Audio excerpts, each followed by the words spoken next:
wizard, what do you see as you twist your tiles beneath our feet? What do you see? Welcome back to the Chirosation, where chiropractors share their stories and lessons learned in practice. The intention of the Chirosation is to provide resources and a community that will help chiropractors realize their innate potential. So join the Chirosation today. In this episode, I have a conversation with Dr James MacKay about his experience as an associate so far. We discuss what it's like to move countries in practice, the trials and tribulations he has had in early practice so far, and the techniques he is learning with Dr. Steve Osborne. It was amazing to catch up with James, and I'm sure you will learn a lot from this conversation. So without further ado, welcome to the Chirosation, and this is where the conversation starts. Welcome to episode 9 of the Chirosation. I have with me Dr. James MacKay, all the way over from Australia. It is really good to catch up with this guy. It has been way too long, and I'm really excited. How's it going, man? Good, man. It's good to be on. Privilege. I appreciate it. All right, the pleasure is all mine. This is very exciting. I made it into the first 10 episodes. That's pretty cool. So, top 10, whoop whoop. Yeah. Hoorah. Very cool. So just to kind of get us all warmed up and ready to go, what got you into chiropractic in the first place? How long do we have? It's a little bit of a story. I actually told it, a couple nights ago at a health talk. So, going through high school, I did not know what I wanted to do.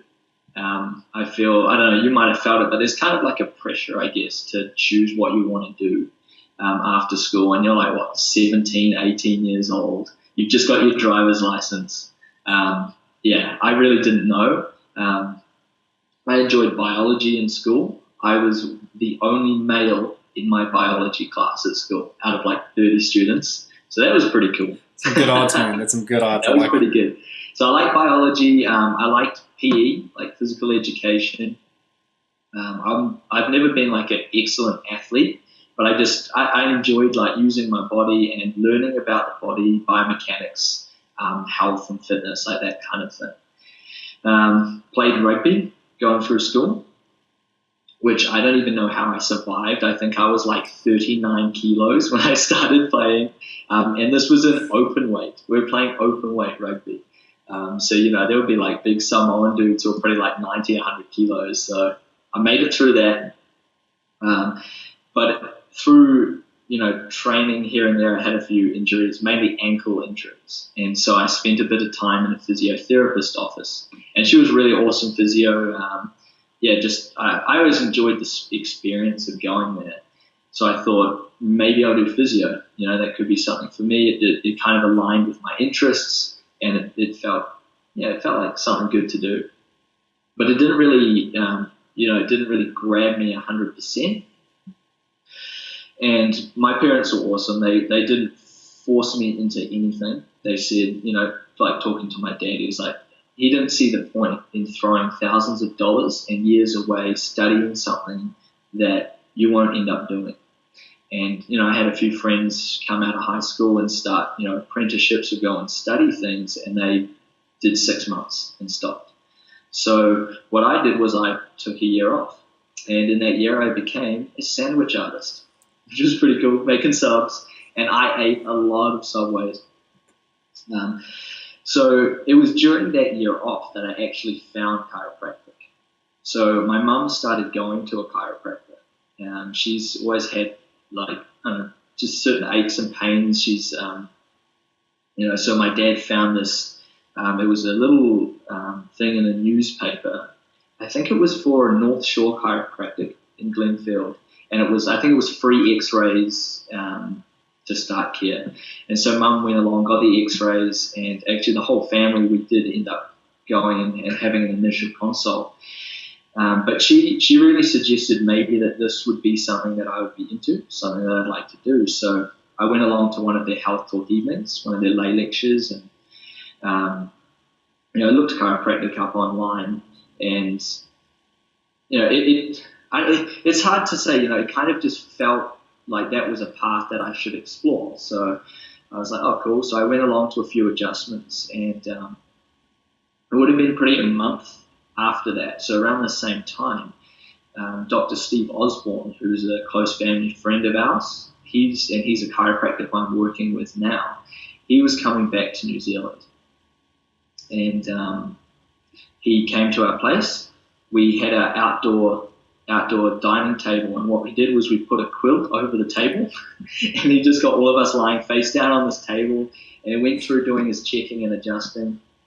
And we use a technique here called applied kinesiology. So we use a lot of muscle testing, and we also do some mixer stuff, which is, I love it, working with organs and all that kind of work. And when he did all of this work on us, I was just blown away. It's pretty crazy seeing the arm, and then it goes weak, and he does something, and then it goes strong again. Some of it hurts, some of it kind of tickles, and it's like, what is happening? And it just, I think that experience really grabbed me. And then that's why I was like, well, yeah, definitely that cemented me further going down this path. And he said, well, why don't you come to Australia and check out the clinic? So about 3 months after that, when the time worked out, came over to Toowoomba and spent a few days in this clinic. And yeah, I guess the rest is history now. 5 years later, and loving what I do. That's amazing.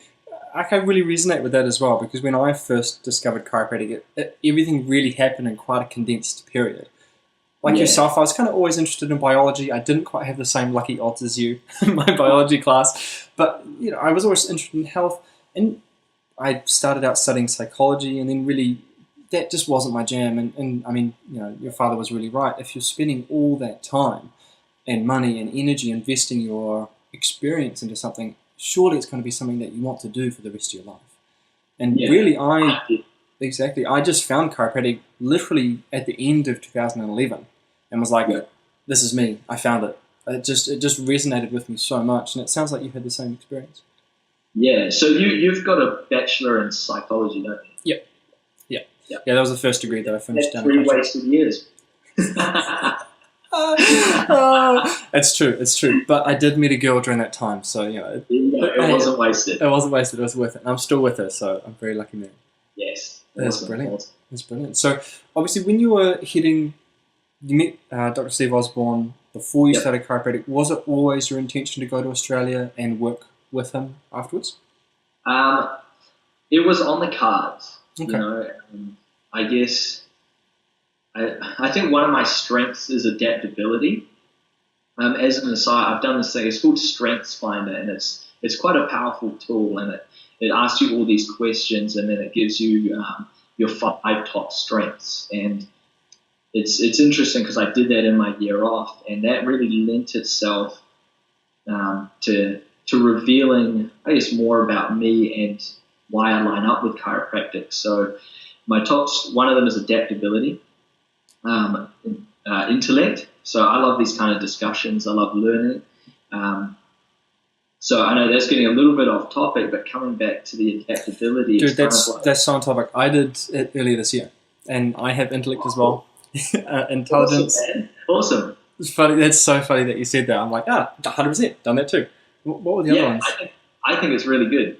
Yeah, one of them was like likability, responsibility. I forget what the last one was, but it was something like that. Yeah. And I found it kind of reveals itself more and more over time. Definitely. But that adaptability, I'm not one who hates to plan. I'll have a plan, but if it changes, I'm not really that bothered. It's like you go with the flow in a way. Not being too airy-fairy about it. But it was, to get make a short story long. It was on the cards to come to Australia. But it wasn't set in stone. I was like, I've got 5 years of study here. Anything could happen in that time. I'll just see what comes up and where I feel I'm at.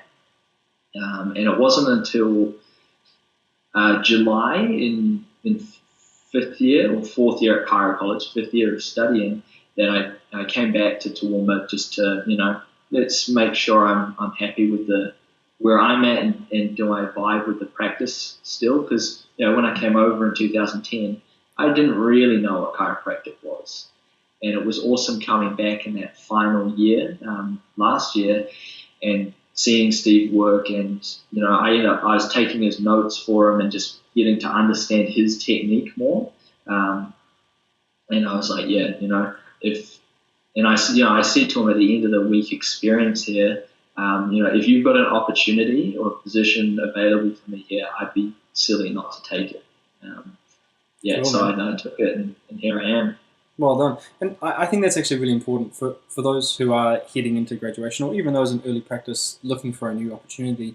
You really have to go out there and look for it. Like you asked him, right? I did the same. I said I went out looking for someone who gelled with me, who I felt like I could learn a lot from, who practiced in a similar way, or practiced in a way that I feel like I could learn a lot from. And I asked. And I think you've got to create those opportunities for yourself, right? Yeah, definitely. For me, because Steve kind of knew me, obviously, like being a long-term family friend, and so there was kind of, I guess, a mutual. I wanted to work here, and he was interested in having me here. But I think it's really important to have the conversation, and as I said, we do a lot of what we call mixer kind of stuff. And so through the study, I definitely had a fair few conversations with Steve and trying to, where does this philosophy fit in with the practice, and all that kind of stuff. We're definitely very philosophical here. I've got Stevenson's text here. Look at that. I've got James on video phone, by the way. He's literally holding up Stevenson's textbook in his hand. I've got highlighting in here. But Steve was actually the person who bought me this book in the first year at a Lyceum. So I guess, it was. I think that's important.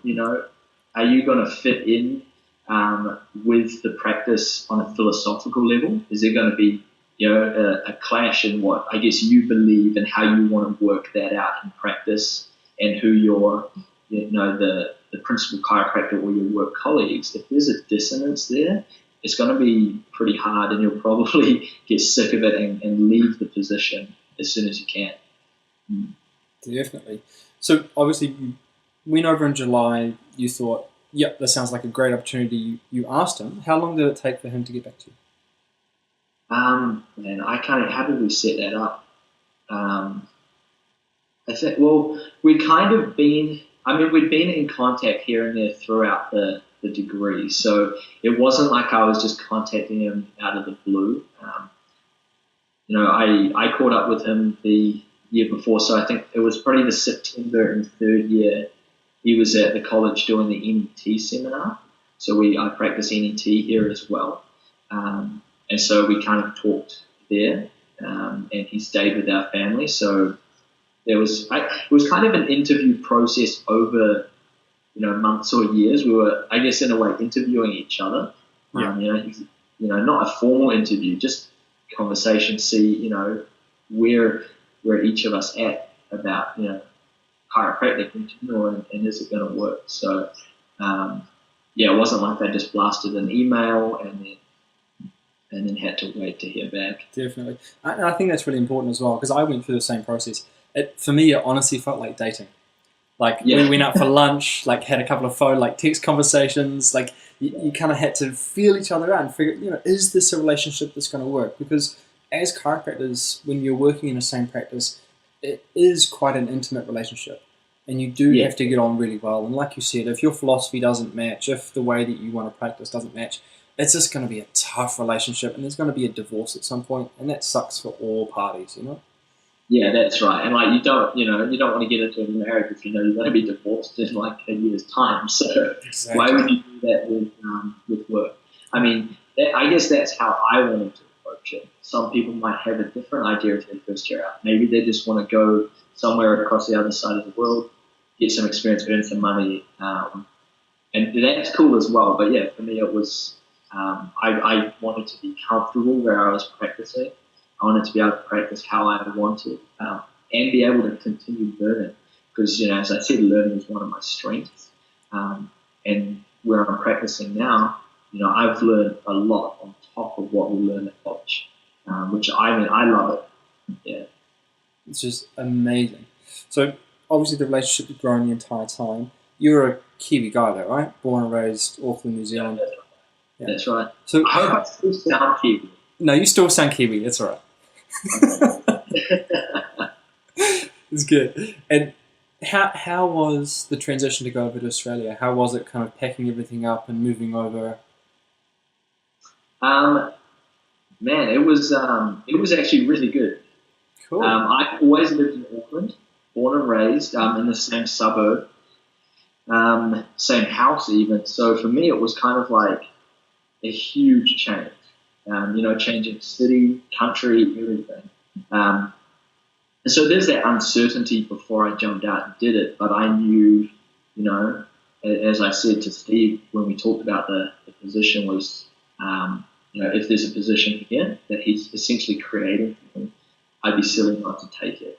And, even going back to, I guess, both of our experience finding chiropractic, it's almost like it finds you and like draws you in. And I was like, this just felt like the next path, the next, part of my journey, if you will. So I thought, there's always going to be pain when you try to jump further and push yourself. So it would have probably been maybe easier for me to stay in Auckland, find something local and just stay in that, But I made the jump and it's been awesome. 7 months has flown by. I can't believe it's, I guess in the grand scheme of things, that's not that long, but it's gone really, really quick. That's amazing. So obviously you went over there. Did you stay with him for a little bit at the beginning and then found your own place, or what was the deal? Yeah, so actually where I'm staying in, it's like a little granny flat, so like a fully contained unit. Nice. I'm still there with them. And it's awesome because it's like tank water. There's no fluoride in the water. I've got like gas to cook with. It's a little bit out of town, so it's kind of like in the country in a way. We've got chickens that run around, so we've got free range amazing veggies that we've got. So it's doing me well. Yeah, that's perfect, and that's really good. And it definitely helps with that kind of ease of transition into a new community, a new country even. Just having a little bit, something that's your own, that's your space that you can really feel comfortable in. Yeah, that's right. And and it means we, often have like conversations about patients or technique or philosophy and that kind of stuff. We do. It's at the start it was every week. We were doing Tuesday evenings. We would get together and he would, teach me the techniques that he's kind of gleaned and learned and things he's put together. So that was pretty, once in a week for the first couple of months. And we do it pretty once every couple of weeks now. I've learned, the majority of the stuff. That's a really important part was for me to have a mentorship that was going to be, actually hands-on, and I'm going to be learning more. I guess he's investing in me as well. Oh, absolutely. Absolutely. It's definitely a two-way street. And it's awesome that you're learning so much. Because he really has his own technique, and I really want to get into that and the philosophy as well and discuss that. But I just want to kind of finish off this story a little bit and hear a little bit more about what the last 7 months have been like for you in practice. Give me highlights and lowlights. What's been the best part so far? Cool patient story. And what's been kind of a sucky moment that you haven't really liked that much, but what's the lesson that you learned from it? Yeah, okay. So I've been thinking about this because obviously I've listened to some of the podcasts and I thought, I've got two. One's a good story and one's a story that I've learned from. So we'll start with the one that I've learned from. And this would have probably been a couple of months ago, and we had a patient. He was a walk-in. And he'd been to a chiropractor before, is what he'd said. So he's doing this paper. He's an older guy. Comes into the room, so initial consult, and we go through his history, and I like to kind of get an idea of the person.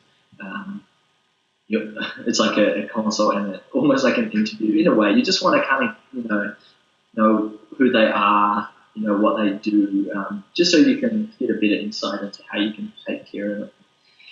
And I guess going through that history, there were some flags. He said his doctor had made recommendations for certain medications, and he said, I don't really listen to doctors, so I didn't do it. And part of me being a rebellious alternative healer or whatever is like, yeah, that's awesome. But I think as I get through the story, it was the flag for kind of what ended up happening.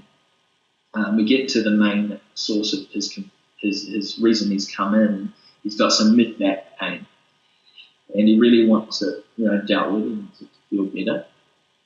Fair enough. And he didn't bring his reading glasses, so he didn't fill out all of his review system paperwork. And so I said, it will take us ages to go through this. So what I'll do is I'll let you take it home. You can fill it out and bring it for your next visit. And then he said, I don't think I'll be coming back. You're going to fix it today. And I was like, well, it doesn't always work like that. Principle number 6, all processes take time. And then he started, divulging the story that back in, whenever it was the 70s, he was doing a correspondence massage course, and someone showed him a chiropractic move. And then he started doing this chiropractic stuff and saying, he could just fix people on the first visit and that. And then it began to be this kind of, he definitely had a strong, motivational. He was trying to lead the visit more than, he was kind of taking that role in a way. And so I was like, well, we'll do what we can. We'll make an adjustment, but I can't guarantee that we're going to fix all of your symptoms today. It just doesn't work like that. And so I get him on the table and we go through the initial check. And on our initial consult, we don't usually do too many adjustments. When we talk a little bit more about the technique a little bit later, there's some things that we do, but we don't do too much structural work. And for me, trying to, I guess, placate and work to what he wanted, I was like, I'll do an adjustment. So I think I did a thoracic. And then he said, it's not better. So we checked and did an anterior thoracic. He said, it's not better. And, through my testing, there wasn't anything more that I wanted to do. There weren't any more subluxations that I needed to correct that showed up with our testing protocol. So, trying to, adhere to that philosophy, chiropractor adjusts subluxations. If there are none, I'm not going to do anything. So I kind of, explained that and said, it's not fixed. It's not fixed. You should give me a massage. We don't actually do that here. He said, well, have you heard of D.D. Palmer? I said, yes, I have. I've studied chiropractic for 5 years. And he said, well, D.D. Palmer said somewhere that you must always massage the muscle before you make an adjustment. And then I said, okay, well, I haven't actually heard that. And I would be interested if you've heard that. I've really never heard that at college. It may be true. I don't know. But that was not my experience. And then I said, we're kind of trying to finish up the consult. And at this stage, things are kind of awkward, as you can imagine. And he actually said, he said, he's like, back in my day, chiropractors were a lot better. I'm sorry to burst your bubble. Chiropractors were a lot better. And I was like, oh, and it kind of took me back. But at the same time, I was like, I'm not going to compromise on my practice. I guess I did a little bit, but I wasn't going to get into giving a massage because, one, that's not my expertise. I don't know how to do that. And then I said, well, let's get you back in a few days and we'll do another adjustment if your body needs it. And he said, I'm a pensioner, I won't even be able to come back. I'm barely able to afford this first visit. And then I said, well, what can you afford? But it kind of became evident in the ending of the visit that we were not going to be a good fit, a doctor-patient fit. So I said, I think it's better if you actually go and find someone else. Maybe I'm not your chiropractor. Find someone else who's going to maybe do some massage for you. And then we ended up leaving it at that. But looking back on that whole visit, I should have picked up on those flags. I mean, it's practice, you learn it. But I should have kind of picked up on those flags and said he's not going to come back. And what I would do now if I could go back, when I got to that stage, I'd explain what we do here, that it's not going to be fixed in one visit, that we don't do massage, we don't do, symptomatic relief. And if he wants that, he can go somewhere else and we'll do no charge for this visit. And that avoids this awkwardness, this kind of, I owed him, making him feel better, and he's kind of just only looking care. So that was a big lesson for me in, holding, knowing what you do and making sure you run the visit and not letting the patient run the visit. Super important, and actually kind of awesome that you've learned that lesson already in first year. I had a very similar experience. I don't know what it is with these older men, but just like this old, like typical Kiwi bloke, been to see a chiropractor way back when, quote unquote, I'm making air quotes here, fixed it in one visit. Why can't you do the same? And this was, like you said, you already kind of talked this in the pre-chat. You're trying to figure each other out and have that kind of interview. Are we going to be a good doctor-patient match with each other? And I could tell at the beginning this is going to be really tough. At that point I said, look, this is not going to be a good match. Either a couple of options. Either I can refer you out to the other chiropractor in this office, my primary, and he can check you if you want, or maybe best if you find a chiropractor who's going to be providing the type of care that you want already. And I referred him to my primary, who had a very similar reaction to him and was a lot more forceful and said, get out of our office, this is not the right place for you. So there are people out there like that. There are people who've had that experience who, heard some quote from Dee Dee that chiropractors do massage, which is bullshit. Yeah, so, come on. If you want to do a little bit of massage, I've got nothing against that, but that's not part of what I would call quote unquote chiropractic. Chiropractic is about the nerve system, right? Yeah, that's right. The entire time you were talking about that story, that I so resonate with this story. I've so had that guy walk into my office, and it really pulls on your integrity, because you're actually in this to help people. And here's someone coming in who, like you said, is a pensioner.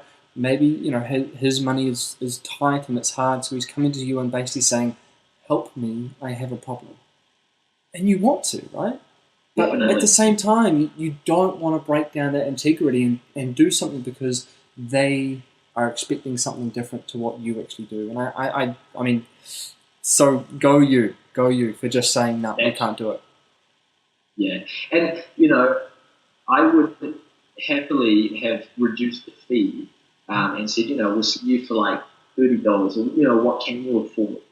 We'll do that, but the whole thing, it just wasn't going to be right because there was a different expectation, and it was just going to be a battle. And so it wasn't about me trying to get money, and I'm not going to see you if you don't pay me what I want to be paid. It was just, it wasn't going to be a good fit. Definitely. I think that's so important. You want to surround yourself with people that you enjoy hanging out with. And honestly, for probably the first 5, maybe 6 months of my practice, because I was so desperate to get numbers, I wouldn't drop my integrity, but I definitely care for patients who, given the same opportunity now, I would have referred out. Because it just wasn't fun. It made me kind of go, this shift where I've got those 3 people coming in and they all are just energy draining vampires, and I'm just not looking forward to it. And it sucks in practice when you're not looking forward to it, because then you're not actually taking good care of your people. Yeah, then you're not present, you're not serving with gratitude. Exactly. You're not going to be giving good adjustments to them or the people on the rest of the shift, because your mentality is a little bit out. Exactly. And it's crazy how much of a difference it makes. I really thought, I'll get over it, it's not going to be a problem, but man, it really threw me for a spin. It's tough. Yeah. And, I think everyone needs a chiropractor. If you're a chiropractor and don't believe that, well, then you're probably not a chiropractor. But as I think I heard it from one of Jamie Richards' seminars when he came over to the college was, I believe everyone needs a chiropractor, but I'm not everyone's chiropractor. Yeah, I so resonate with that. I've heard him say that before as well, and I think there's so much truth in that. Yes, Yeah. everyone can benefit from chiropractic care. I 100% agree with that. I am not everyone's chiropractor though. Yeah, for sure.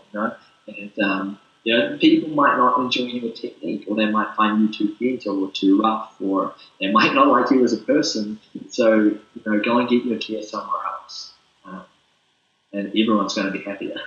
Definitely. Good story, man. Oh, we got a good one now. Let's get out of the negativity and into a success story. Yes. So one of the first things that I did when I got to Toowoomba, even before I moved here, was find out what gyms are in the area, because that's a big value of mine, strength and keeping fit and strong. So I found a good gym, and I've been training there. Definitely meeting some cool people over here. And I've I haven't even done like a health talk there or anything, but people just kind of know what I do. They're just through interacting with them, and I've got both of the trainers, the owner and the trainer, come and see me, and a few of the other gym members have come to see me, and so that's been really cool. But there was one particular bloke, and he was chatting to the gym owner because he's 22 and he had a pretty bad L4-5 disc injury, radiculopathy down the leg. And he couldn't really train, and he put on, a bit of weight, and not the kind of weight that he wanted to put on, because he couldn't train. He's just in pain. So he was chatting with the owner, Chris, and he said, well, James is a chiropractor, why don't you go and chat with him? So we, kind of got chatting, and this is, in the gym, sort of before a workout. And we were holding a workshop, a health workshop or health, lay lecture. I think it was the next day. So I said, why don't you come along, hear about, what we do, and we'll go from there. So he comes along, and he'd been a chiropractic patient before with another chiropractor in town. So he comes along to the talk. He's like, yep, cool. Signs up to come in for his initial consult, I think next week or whatever it was. And he couldn't actually come in. So he rings up, and it's, he'd cancelled because of, the system in Australia is a little bit different than New Zealand. So I'm not fully sure how it works. There's no ACC, but there's a thing called work cover, that if you injure yourself at work, they'll kind of cover you, and you get managed through GPs, and the GP then dictates the kind of care that you can have. They monitor your progress on, can you go back to work, or do you still need to be subsidised, that kind of thing. And what had happened was, his GP had said, if you go to see a chiropractor, I will pull work cover. Whoa. Yeah. So at this point, I think... Jeez, that's bad. So he'd injured himself 3 months prior to this.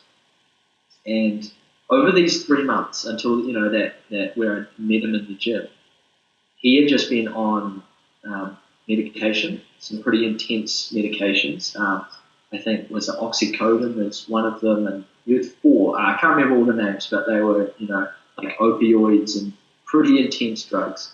And the GP was just, his management was just drugs and rest. Even though work cover had actually said he can have up to 5 physio visits and 5 chiropractic visits. And so I had a few phone calls with the patient, just trying to, see, what's going on, because since talking to him, he was all messed up on these drugs. He was feeling depressed because he's got this hot oil, as he described it, shooting down his leg. He can barely sleep. He's 22. He's a landscaper, so he couldn't even work. And I thought, this just isn't right. He's not being managed correctly.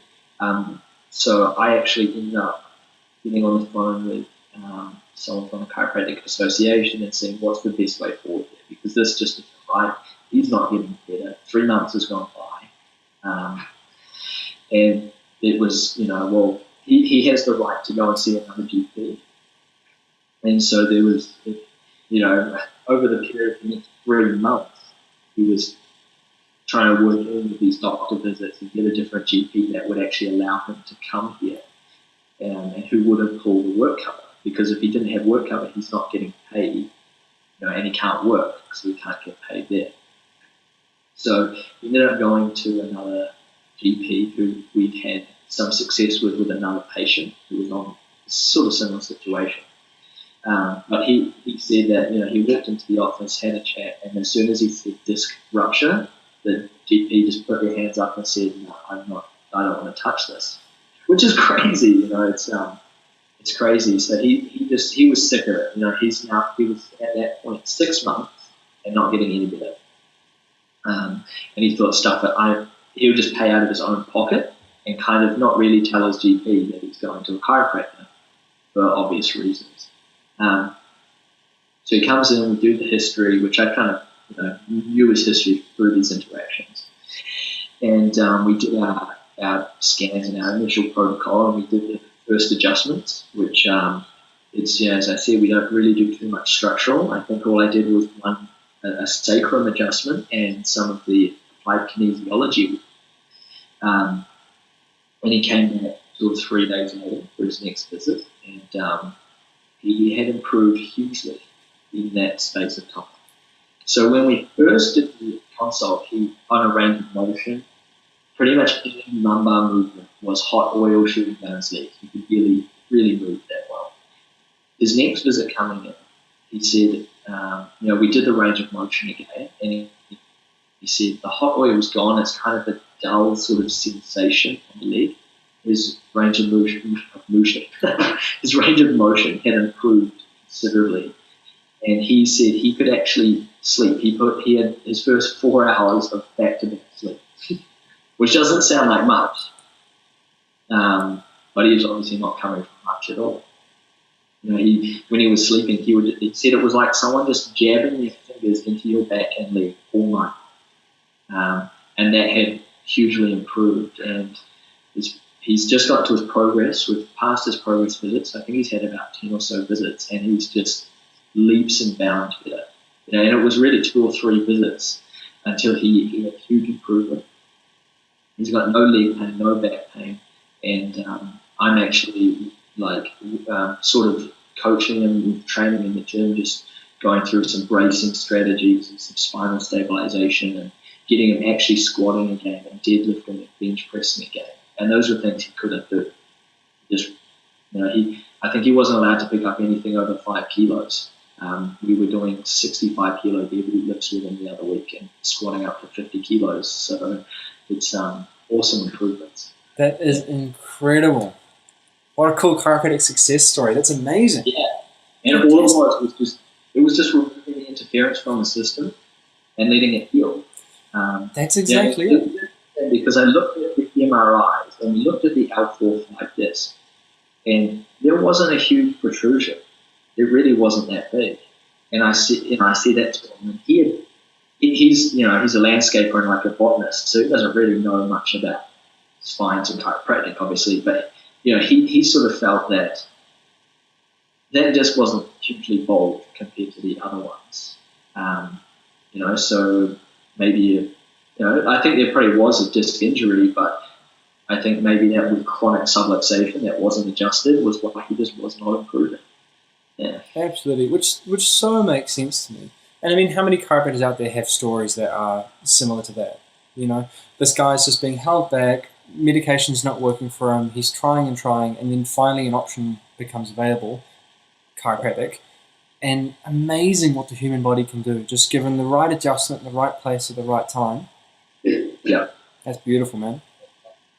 That's right.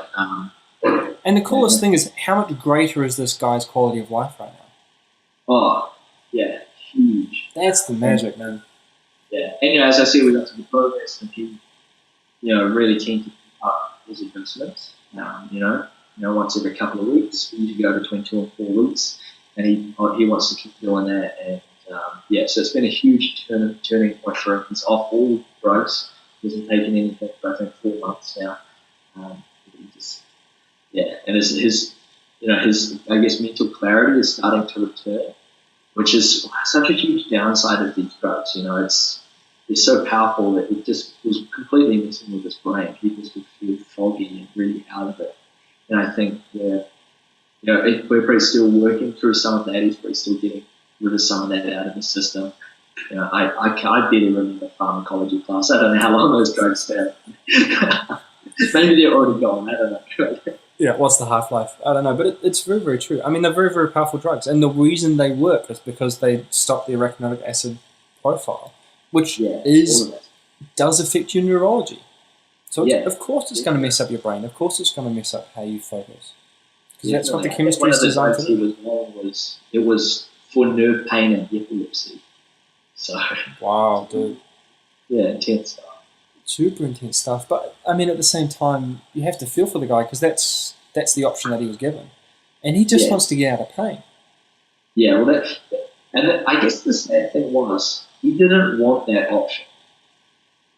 He said to me, when we were on the phone and trying to figure out how can we get him under care was, he's like, I'm a landscaper. I don't know much about spines and all that kind of stuff, but he says it would make sense to me that a chiropractor who studied spines would be pretty good at dealing with, disc herniations and spinal injuries, probably better than a GP, which I think is just, that's the reality. And that was evident in the way that this particular GP managed the situation. And then the second GP that he went to, that they just threw their hands up with kind of fear of, disc, I don't know. So for me, it's kind of strange that a GP wouldn't let someone with a spinal complaint go and see a chiropractor. Even though obviously we're much more than spinal complaints, but it would seem like that should be a good first port of call. Definitely, I really feel like that comes down to education. It comes down to them being fearful of having no idea what it is that we do, and probably their only interaction with what chiropractic is some YouTube clip with a bunch of cracking noises. Yeah. So, and unfortunately, that's what a lot of the public's interaction with chiropractic is, and that's why I think it's really up to platforms like this, opportunities for you and I to go out there and talk to people about this is what chiropractic is about. This is our philosophy. This is why we do things. We're about healthcare, not disease care. We work with the innate power of the human body. We are unlike anything else you've had an interaction with. And if you're curious about it, come in and have a chat, because we're actually really nice people who care about you a lot. And we would 100% give away a complimentary visit, do a spine check, let you know what it is that we do, because we actually think it will help.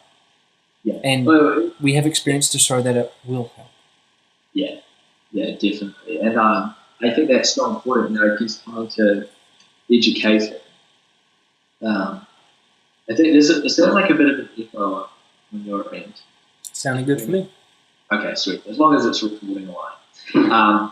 Education, I think, is really important. Whereas, Dr. McMaster says, educate. Being a chiro commando. So I can't even count the amount of talks that I've done, in-house and external. And I think that's really powerful. It's something that scares the shit out of me, getting up and talking. But I also do know it's important, and I think it is a strength of mine, as scary as it is to, do lay lectures and those kind of things. And as I said, it was on Wednesday was my last one, my most recent one. I'm just getting out and spreading that message, and I love what you said about, we're not about disease care, we're about health care. And I often use that they're different things. Creating health and treating disease are really different things. And I picked up this really good analogy, I can't remember where from, but let's say we want to make this room dark. How do we make that room dark? Turn off the lights, right? Now, if we want to make that room light again, how do we make it light? Do we pull the darkness out, or do we reintroduce the light? That's really, really simple. Everyone's going to turn on the light, obviously. And I think that's kind of relevant if we think of health as the light. That's the natural state of the body. And disease is the absence of health. Or darkness is the absence of light. So what we're about is turning that light on so that disease can't thrive in the body. Because, we know that the body is self-healing, it's self-regulating, it's always trying to use what it can to improve. in whatever state it is. So we just remove the interference, whatever that, as a chiropractor, subluxation, to help you move forward. Obviously, there are other factors that, that are dimming that light or turning it off, like diet, exercise, your mental headspace, all of those things. But I think it's really important to shift people's perspective about how they view their body and about how they view health and how they can actually get better. Because a lot of people, they just don't even know. They have no idea. It's true, and we just haven't really thought about it.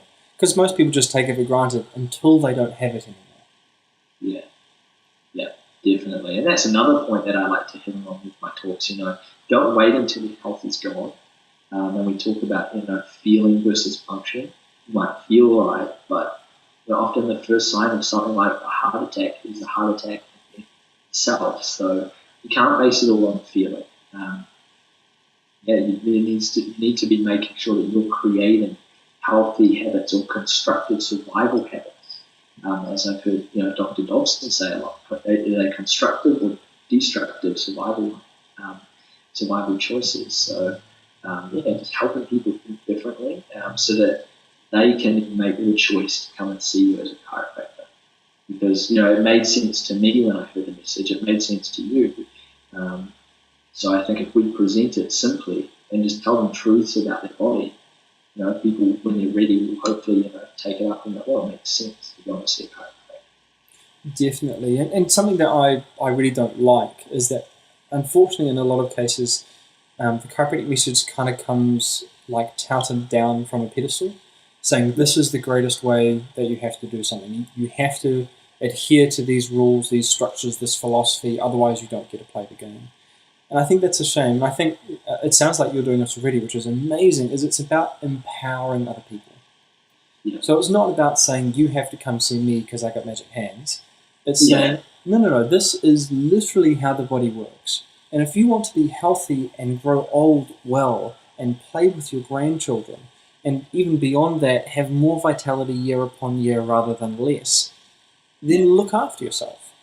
And obviously chiropractic is an important part of that because you want to make sure your neurology is working at its best at all times. Just like you want to put good food in because that's literally the building blocks of life. Yeah, for sure. Just makes sense. And yes, I wrote, I was in a mastermind group during the final 2 years of college. And I think that was really good. I think you were in one too? Kind of. Yeah, I had a few little mastermind groups. I like interacting with people and learning. Yeah, and I think if you're going through college, that's a pretty good thing to set up. With 2 or 3 other people and share ideas. But one of the things that we did as a group was kind of come up with a mission statement, which we did in business class and maybe philosophy. But we did that as our curriculum. We also did it in our mastermind. And what I came to was my mission statement was to empower and inspire others through education and the art of chiropractic. And so, I guess I've kind of held to that over the years and getting out of college. It's like I need to educate. That's one of the key parts of that. Because without education, people aren't going to benefit from chiropractic because they don't know. Or if they come in and it's that old guy, I just want my mid back pain fixed, and you don't even tell them about the story, then you're not going to really empower them to get better. But some people aren't ready for that message or don't really care, and that's fine. I think you should just put the message out there, and if someone wants to take it up, they do it. If they don't, then they don't. And that has nothing to do with it might have something to do with how you communicate. If you're not good at it, it's a skill. You do need to work on it. But even if you give the perfect message, people might not take it up. And, sometimes it's hard. It's like, am I not good enough?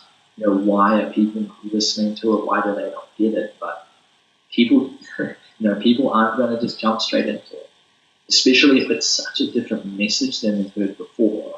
It's this huge paradigm shift, and they've got to change the core beliefs, behind why they do what they do. before they'll actually change their behavior. Your beliefs drive your behavior, so the education, I guess, is part of helping change their belief system so that then their behavior can follow and change. The people that are going to come and see were probably people that have already been thinking this way. They're more open to a different way, of doing things. So keep putting the message out there, but don't be afraid of people and take it up straight away. Definitely. And just a couple of things inside of that.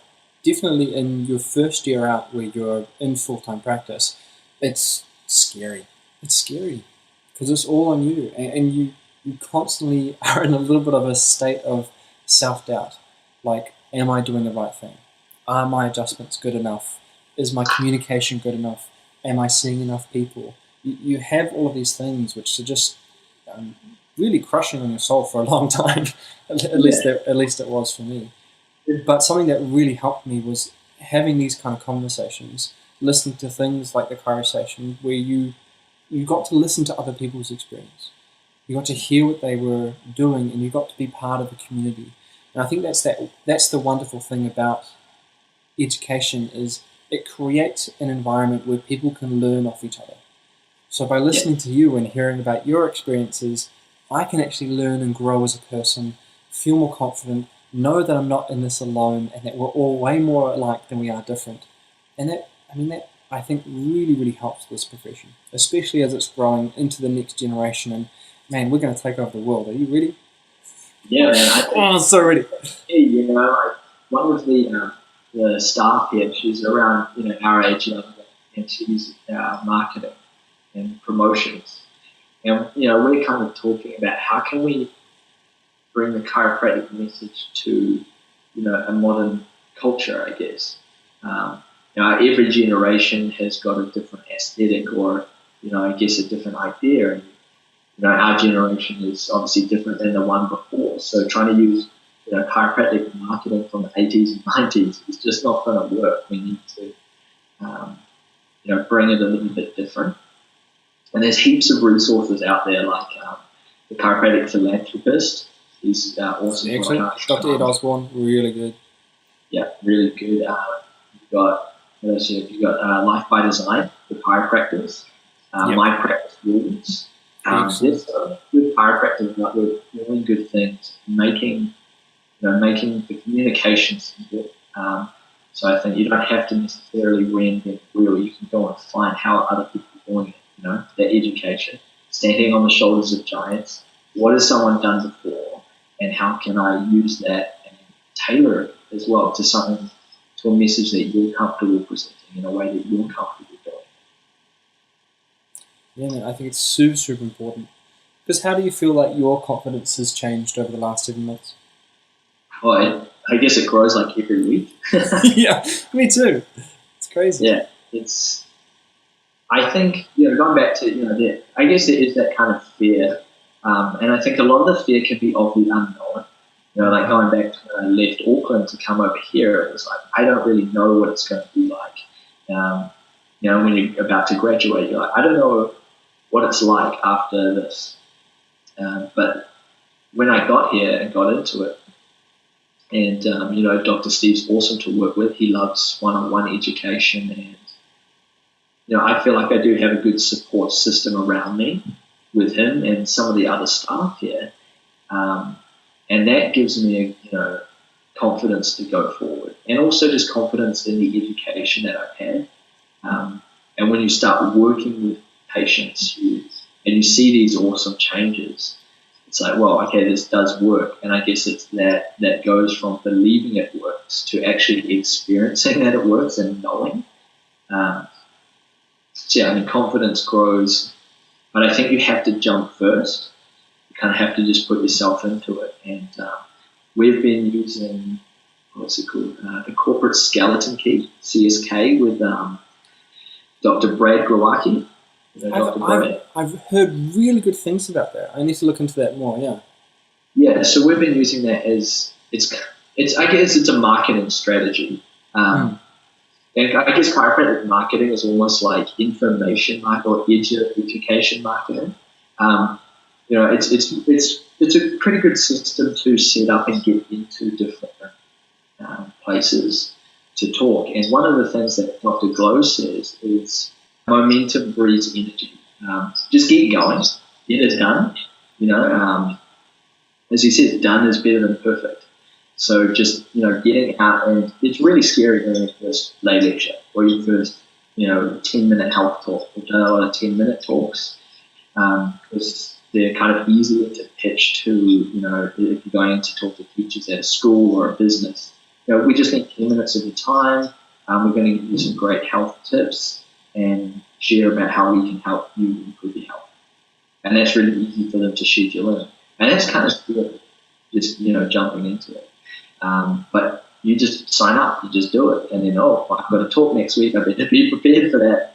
And you're sweating, and your heart rate's up. But then it's all over, and you've kind of got this rush, and you've got a couple of people that sign up. Or even if people that sign up, you practice your skill of sharing a chiropractic message. So I think, just getting that momentum, just getting into it is really key for building your confidence. Definitely. And the first time's always going to be not that great. That's why it's the first time. It's just like anything in life. It's like, you get better at it with practice. Yeah. And the only way to get practice is exactly like you said, is you got to do it. Done is better than perfect. Just start a thing.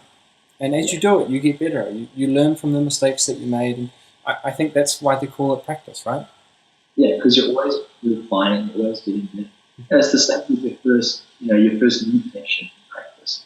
Same with your first. Sometimes with your first adjustment of the day, like, can I actually still do this? Or if you miss a few, you might be that kid that you like. And in a way that can kind of not be confidence, but you think, I've gotten some adjustments. We'll just recheck. And then, I actually got the changes that I wanted, even though I didn't hear the noise. That is really nice. I got the changes, so I can do this. And those little things that just build your confidence. Definitely. Now, I'm super curious to hear about what it's like. I mean, so you said that you practice AK, but it's not strict AK. It's definitely got an Osborne twist, right? So let's delve into this world. I'm really curious to hear about it. What is it like? What is the philosophy behind it? How do you do it? Just before we go into it, I don't think you're a dirty mixer. Yet. No. Because, for me, I try and make things simple. If they're simple, I understand them better. Chiropractic is about boosting the function of your nerve system. Yeah. So if you're doing that, that's chiropractic. Yeah. So what's your philosophy? Why do you do it? Well, I kind of, I'm opening up my textbook now, and I'm going to find this quote on what chiropractic is. Oh. And because I'm not necessarily going to say that by kinesiology and doing visceral correction is chiropractic. Maybe it is, maybe it isn't. And it pretty comes down to your perspective. But this is Article 2, Chiropractic defined in Stevenson's text. Chiropractic is a philosophy, science, and art of things natural, a system of adjusting the segments of the spinal column by hand only for the correction of the cause of dis-ease. So I kind of read that, and obviously there's the spinal column by hand only. So I use an activator every day, so that's kind of violating this. But for me, talking with Steve about this quote, chiropractic is a philosophy, science, and art of things natural. And I think that that's kind of key in how that sentence is split into two. It's the things natural, philosophy, science, and art of things natural. And then after that is the adjusting of the spine by hands only. So, I guess I take that and I'm like, well, doing this applied kinesiology, we're working with the innate of the body. So using muscle tests, and so we use what we call reflex techniques, which is the muscle test and the leg length equality checks, which you learn at New Zealand College of Chiropractic. And the way that I see it from a philosophical standpoint and a neurological standpoint is that if we stress the body in such a way to further stress a subluxated joint, which is a joint that's moving in a dysfunctional manner and is neurological interference. If we further stress that into a way that it's stressed out, that should disrupt the neurology, and we see that evident in a weakened muscle tech or a leg length change. So we only, adjust what the body shows that it needs. I guess what innate tells us it. So I guess going through from how we do it, we start with the patient face down, and it looks very similar to pretty much any other chiropractic office. You start prone, you do a leg length check, and obviously using palpation and tone of the segments, trying to assess, okay, this joint, it feels subluxated in this way. I'm going to do a pressure or stress check, and if the leg shortens, that's disrupting the neurology. Make a correction, and then we post check. Has it balanced? Yes. So we've reduced the interference from that. And sometimes you'll feel something. Often I find through the thoracic where there's a lot of tension in there, the joint play is not that nice. But when you go to pressure and stress check it, there's no change. So for me, my understanding would be that's a compensation because it's not directly negatively influencing the neurology. So I'm going to leave that alone today. And as I say, often that is through the thoracic. I don't necessarily know why. Maybe it's, if we look at dural attachments, top and bottom, that might be where the primary subluxations are. And we do a lot of sacral. That's usually how we'll start the adjustments, is something sacral is our first part of the check. Relieve that, reduce the core tension. And some of those concepts come from NSA. I don't do NSA. I use an activator for the correction. And then we get the patient to turn over. And this is kind of where the technique looks a little bit different, is the patient supine, and we use a muscle test. And we go through touching different organ points on the body that are in correlation with traditional Chinese medicine points. So we check lungs, over the kidneys, the bladder. Every organ has a meridian access point. And if that shows weak, it's because there's some sort of issue with the organ or the meridian or however you want to put it. And depending on what organ it is or the condition of the patient, we might do a physical correction to that organ, or simply by contacting the point that's weak, the top of the head, bring the body's awareness back to what's happening with that organ or that area of the body. And then we test it again and it goes strong. It goes a little bit deeper than that. Different organs are linked in with different muscles. So, you might be making a lot of spinal corrections, but if those adjustments need to keep happening, there might be something upstream that's influencing that subluxation pattern. So by checking the organs and knowing the muscles that correlate and function to that, and correcting the organ takes the tension off the muscle and then takes the tension off the joint as well. So that's, I think it's kind of drawn from TBM, which is total body modification, applied kinesiology, chiropractic visceral technique, and NET as well as some of the stuff that Steve has just seen different patterns and discovered, on his own. So it's really powerful. And one of the other things that we look at is hydration.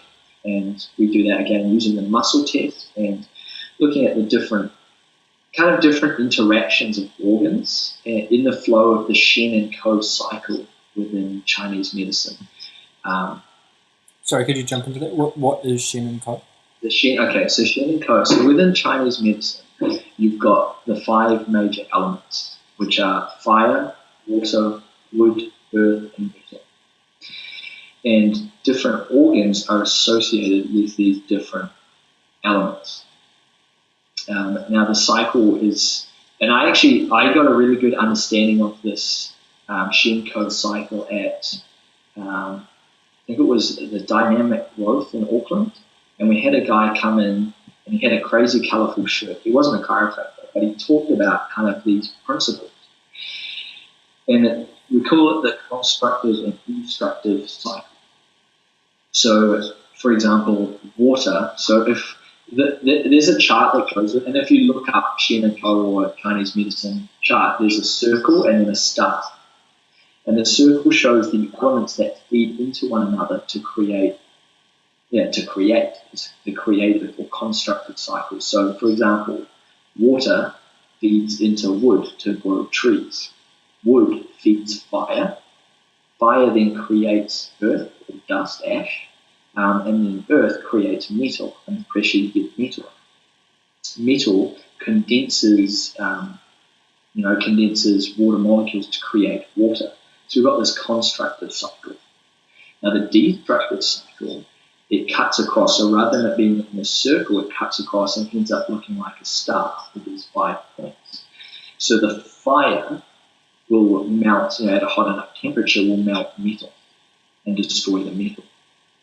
The metal, if we create an axe out of metal, will cut down a tree or destroy the wood element. Wood pulls energy from the earth. Trees pull energy out of the earth, so just taking nutrients from the earth. Earth will create a dam for water, stopping the flow of water, and obviously water puts out fire. So that's kind of the Shen and Ko cycle, the constructive and destructive cycles, or my understanding of it anyway.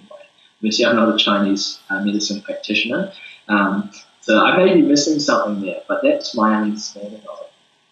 And by knowing which organs are in these systems, we can then check the organ and check, is it something upstream or downstream influencing it? Is the element previous to it cutting off the energy flow to that element? Or is that issue with that organ and that element preventing the energy flow forward? So we use these different points on the body associated with the organs, and if they go weak, we simply tap it in and bring the awareness back to that. And we often find people are thirstier after doing this procedure. People who have been, drinking, I drink enough water, I have at least 2 glasses a day. And then we tell them, for your body weight, you should be having maybe 2 to 3 liters. And we think, well, that's really impossible, that's so much. But often after we do these techniques, they're actually more thirsty. I think that's because they're getting better communication from their innate. They're more aware of what's happening in their body, and they're thirsty because their body needs it. Maybe they're recognizing the thirst better, or maybe their body is actually now requiring more water, that it's being brought out of this, state that's been in dysfunction and chronic dehydration. So that's kind of, I guess, simply the technique. We do a little bit more. We look at the extremities. Every day I'll be adjusting some extremity. If it's having an influence on the neurology, checking either the muscle test or the leg length equality, because it's simple neurology. If you move your hand, you're sending messages up to the brain.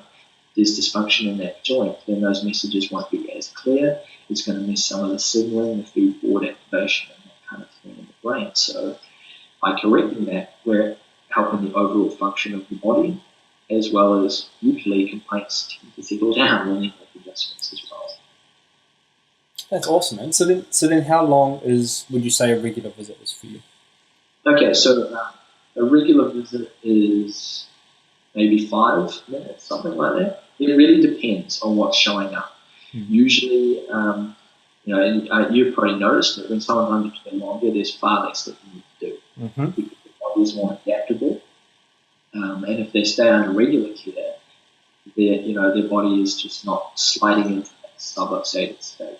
Do you also find, because I'm a lot more manual in my adjusting, but do you find, at least this is what I'm finding with my patients, is as they become more regular and as their body's adapting and they're becoming more efficient, that one adjustment now that they've been under care for a long time is way more powerful, and there's a lot more global neurological change that happens throughout their entire body compared to when I first started and did one adjustment.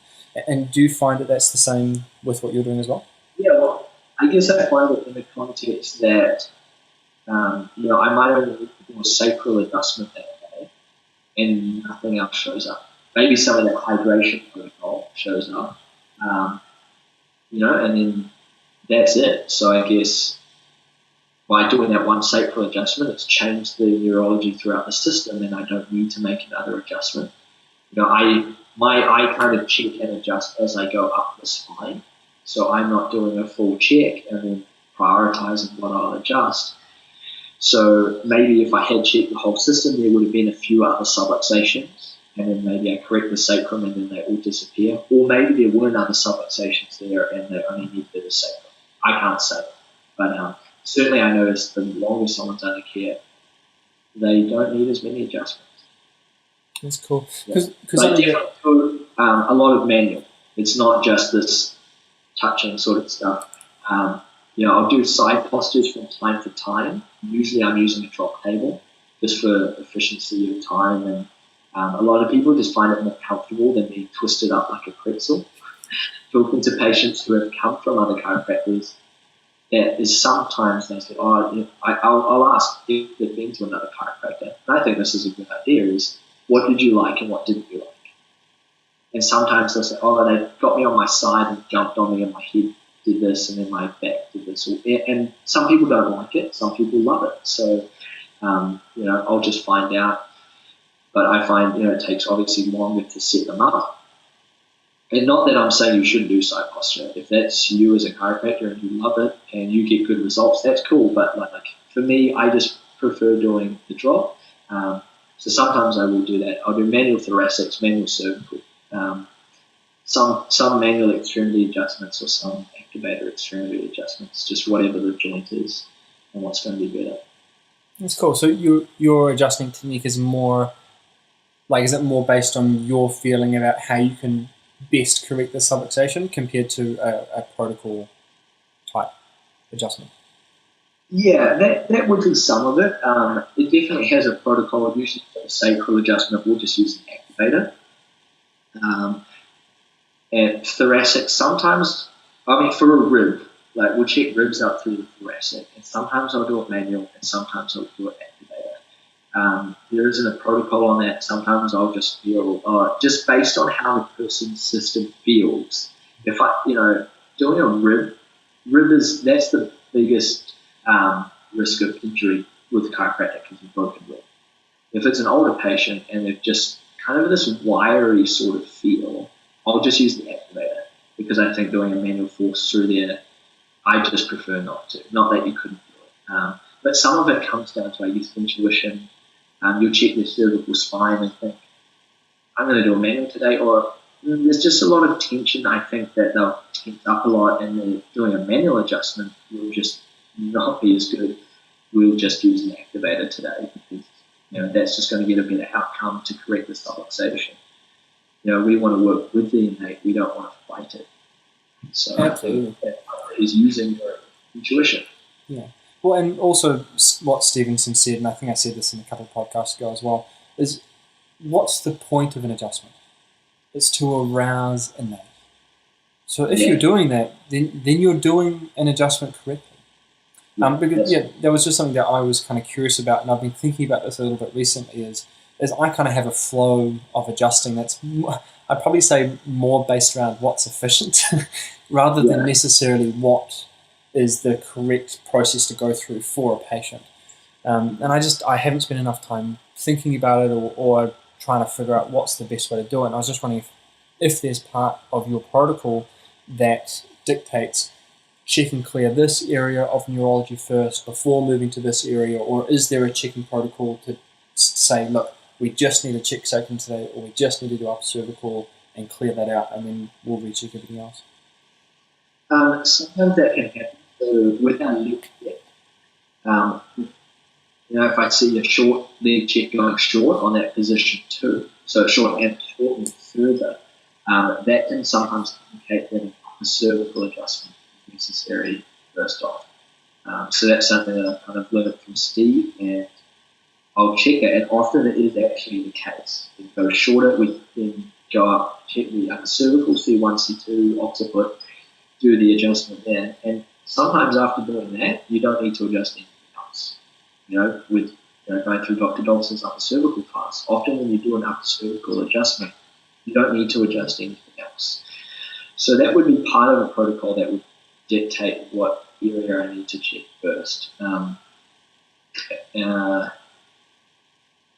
Otherwise, it's just bottom up. It's we check sacrum coming up through the lumbar, then through the thoracic.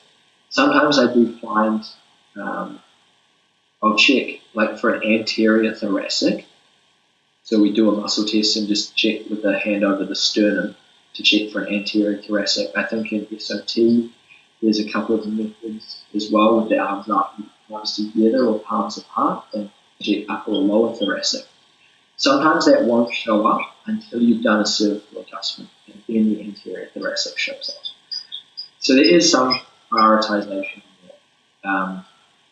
Sometimes, a patient will complain of something like, this is happening, my neck is doing this, or I'm urinating all the time, like during the night, I need to get up 2 or 3 times. There's probably something going on with maybe kidneys or bladder. But that might not show up straight away in the muscle test. Sometimes, it just, nothing showing up, we come back to that. Check another area, maybe there's an emotional involvement, or there's some other enhancements that we do with sometimes getting the patient to close their hands when you muscle test can elicit a subluxation that's there or an issue that's there, but it's hidden. So there's a few things that we'll do there, I guess, to prioritize the adjustment. That's cool, man. And apart from water, what's something that you find you're recommending or you're talking to your patients about every day? Yep. So a big thing with the water, we talk about salt, because your body, I can't remember the exact percentage, but your body isn't just water. There is a salt element there, which is, why Gatorade and Powerade use isotonic drinks that are the same electrolyte balance. It's all about electrolytes. So with the water, we typically will recommend the use of Himalayan rock salt, not your iodized table salt, but the Himalayan, because it's got a raft of minerals in there. And we use the changing habits one. We stop that here. So sometimes we'll sell it from here, or I'll say, you can buy it from us, or you can buy it from the supermarket. It really doesn't matter. So that's kind of a recommendation that we make for everyone. Getting your electrolyte balance is so important for every functioning body. You might be drinking enough water, but if we know your body's intelligent. And if your body is trying to maintain that balance as part of its self-regulation of its electrolyte levels, and you just put pure water in, what's your body going to do to try and maintain those levels? It's got to get rid of that water, or else you'll be too diluted. And there is such a thing as being overhydrated, and you can actually die from having too much water. What's it called? Hyponatremia, where you're low in salt. So making sure that you get enough salt, if you're up in the water to 2, 3, 4 liters a day. We have people that come in from out west, and they're working in the heat, they're working on gas fields and that kind of stuff. They might be drinking 7 or 8 liters of water a day, just because they're just pouring sweat. It's hot in Australia, Wow. like 50 degrees and everything outside. So they're going to need to replace the low salt. So that's a big one. We do carry a range of supplement products here, and it's I use myself. I'm using a joint supplement. I often use the vitamin C or the fish oil, and we'll recommend that. But a way that we recommend products is, what are they presenting with? Maybe they need vitamin D or something, and they'll muscle test it. So we use the muscle test. We'll place the product on their body, and then if it stays strong, that's a good thing. If it goes weak when you put the product on the body, it's probably because their body doesn't need it or like it. But usually we'll put the product on, test, and if you take the product away and it goes weak, that can be an indication that the body will actually be better with the product than without the product. That's cool. Which is an AK technique, yeah? Yeah, that's right. We'll do that with some homeopathic products with the ENT. The ENT's got its range of homeopathic products. Is that mixing? I think prescribing or recommending supplements and products is not necessarily chiropractic, because it's not directly correcting subluxation, but it's important in creating better health. And we, I guess, use this philosophy of chiropractic, and it's a way of checking with innate. Does the body need this product at this point in time? Yes or no? And sometimes they don't need it on that first visit or in the first few visits, and then maybe after a couple of months, now we need that product, and it's just about testing the body, so does the body need it or not. Definitely. And I mean, I've been thinking about this for a little while as well, and just trying to determine where does chiropractic fit into all of this. And we know that subluxation derives from some physical, chemical, or emotional trauma that they've had in their past, or stress, distress, right?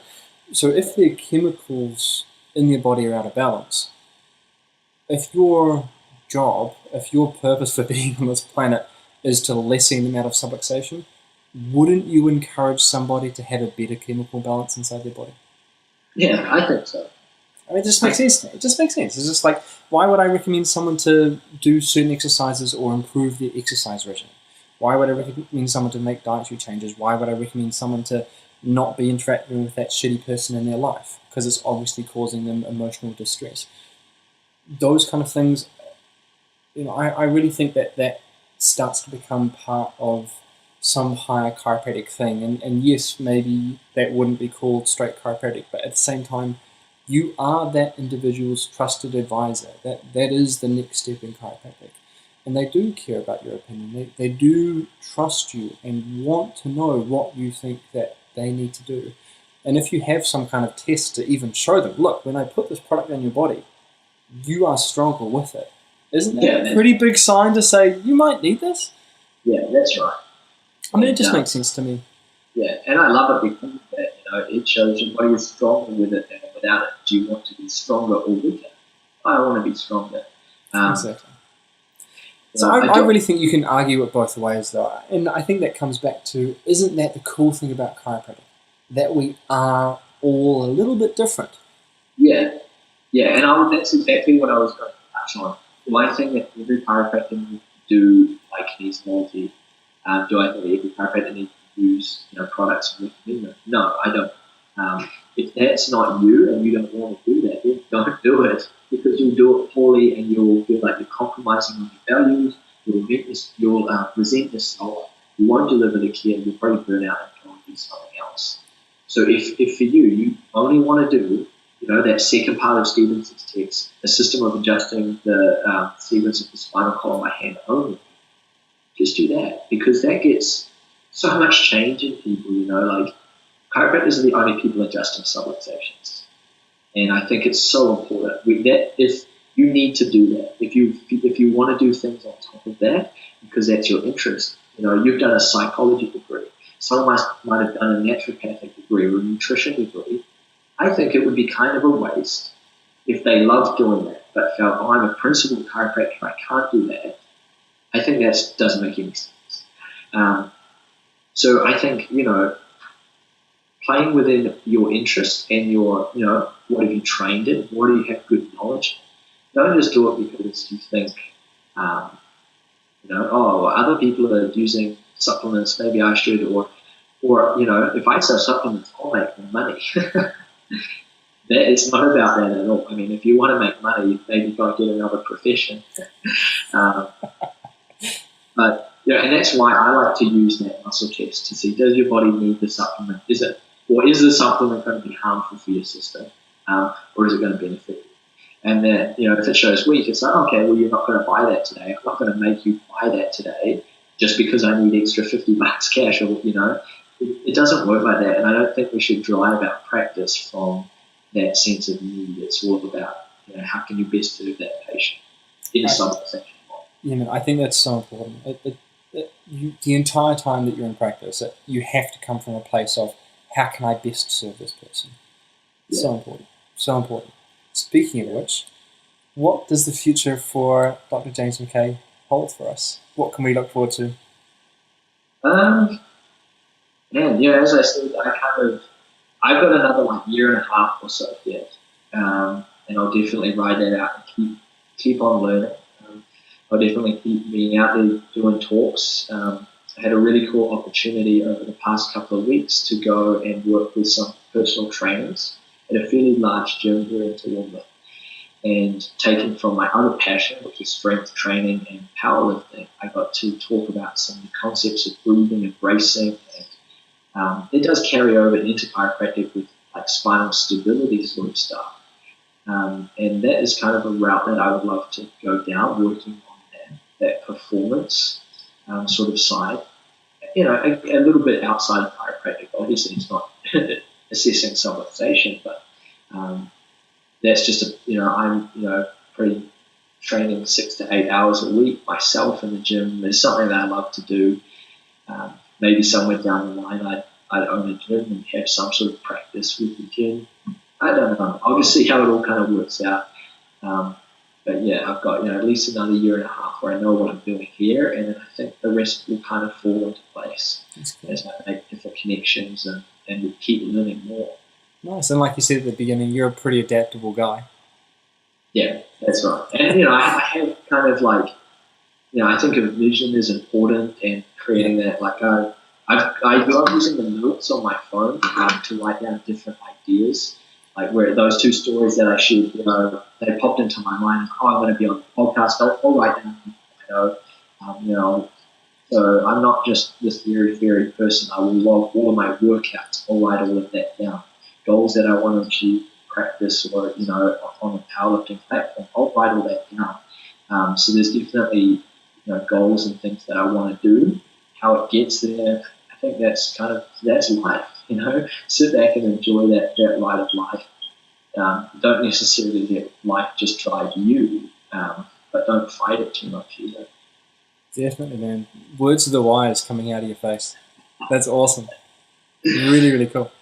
So if we've got people who are wanting to reach out to you, talk to you about stuff, they got really spizzed up by some of the conversations that we've had today, what's the best way for people to get in touch?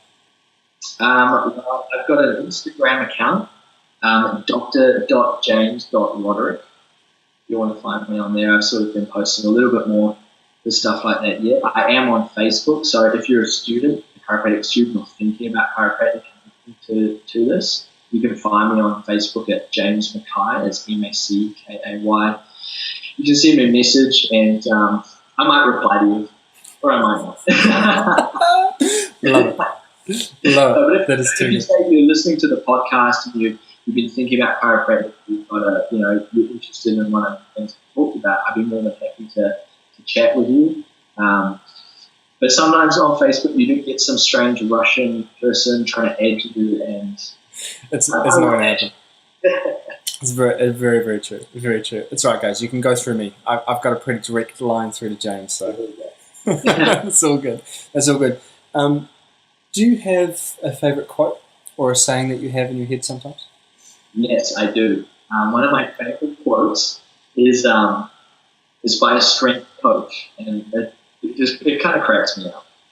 Stronger people are harder to kill and generally more useful. I love it. So true. Simple as good. I love it. That's so good. That is so good. Hilarious. What resources are you using at the moment? Are you listening to any podcasts, reading any good books, good YouTube clips? Yep. Podcasts. I mean, obviously this one is a good podcast. Cheers, bro. As I said before, My Practice Rules is really good. We've got Jamie Griffiths and Lawrence Tan. Heaps of great information on communication, on finance, on marketing. Really good content. Really good. I think I crushed all of their episodes in like 2 weeks, just listening to them back to back. Excellent. Yeah. And I've listened to a couple of them a few times over. They're nice and bite-sized. I think they're about half hour. Yeah.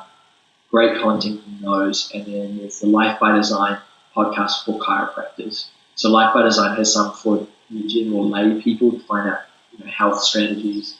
And then they've also got one for chiropractors to talk about how to better run a practice. You don't have to be a Life by Design chiropractor to use their information. It's really good stuff. Yeah. Definitely. And it's one that I listen to and follow as well. Cool. Awesome. Very good, man. This has been amazing. Thank you so much for coming on and sharing. I learned a bunch. Had a really, really good time. Thank you so much. Thank you for all the support you've been showing this platform. If you have any ideas for future episodes or you'd like to be involved, send me a message through the website or your preferred social media. For the resources mentioned in this episode, check out the show notes or thechirosation.com. If you enjoyed this episode, share it with a friend, and leave a comment on Facebook. Now go out there and start a Chirosation today.